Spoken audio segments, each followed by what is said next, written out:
വരുന്നത്. വിശ്വാസം കേൾവിയിൽ നിന്ന് വരും, അല്ലേ? കേൾവി യേശുക്രിസ്തുവിനെ കുറിച്ചുള്ള പ്രസംഗങ്ങളിൽ നിന്ന് വരും.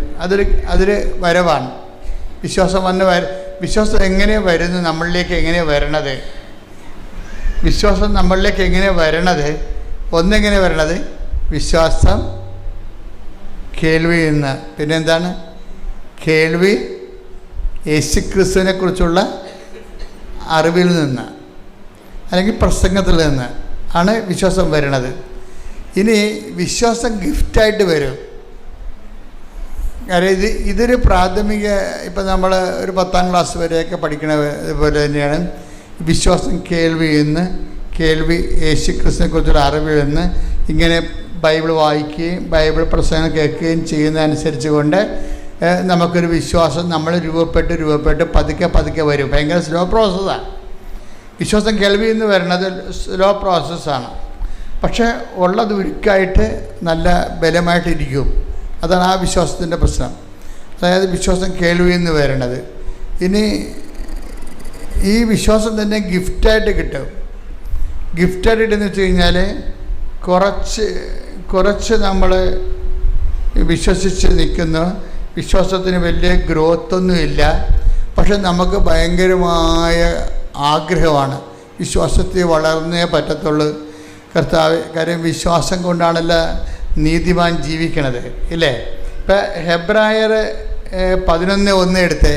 വിശ്വാസം എന്നത് പ്രത്യാശിക്കുന്നവ ലഭിക്കുമെന്ന ഉറപ്പും കാണപ്പെടാത്തവ ഉണ്ട് എന്ന ബോധ്യവുമാണ്.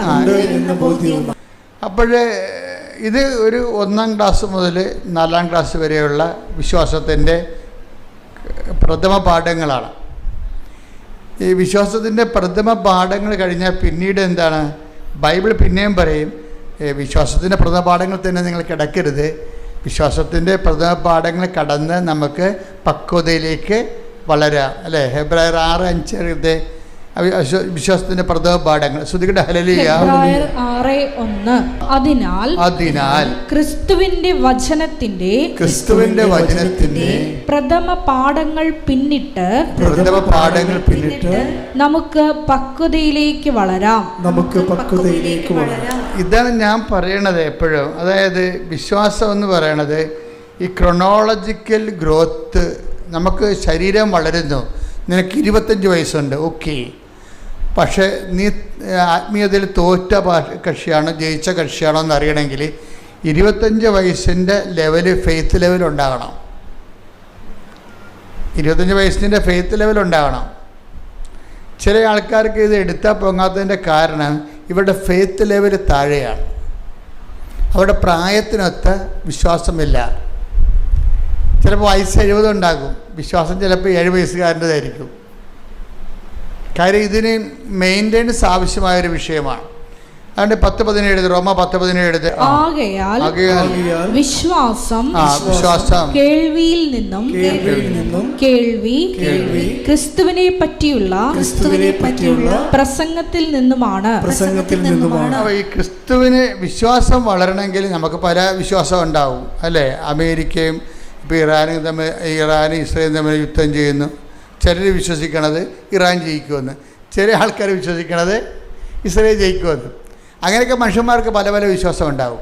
പക്ഷേ ദൈവികമായ ഫെയ്ത്ത് എന്ന് പറയുന്നത് ക്രിസ്തുവിനെ കേന്ദ്രീകരിച്ചാണ് വരണത്.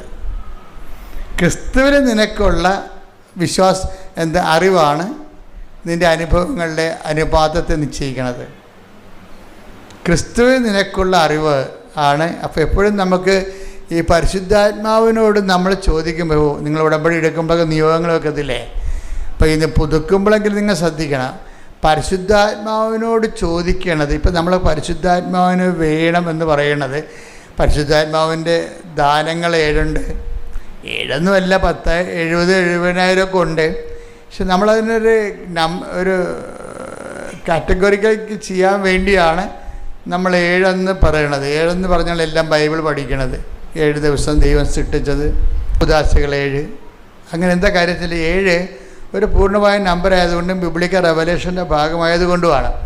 അപ്പോൾ ഈ വിശ്വാസം, ഇപ്പോൾ 7 ദാനങ്ങളെന്ന് പറയുമ്പോൾ 70 ദാനങ്ങളും 700 7000 ദാനങ്ങളുണ്ട്. അത് നമ്മൾ വളരുന്നതനുസരിച്ച്. പക്ഷേ ബേസിക്കായിട്ട് ഈ ദാനങ്ങളുടെ വേഷപ്പകർച്ചകളോ അല്ലെങ്കിൽ വളർച്ചാരൂപങ്ങളോ ഒക്കെ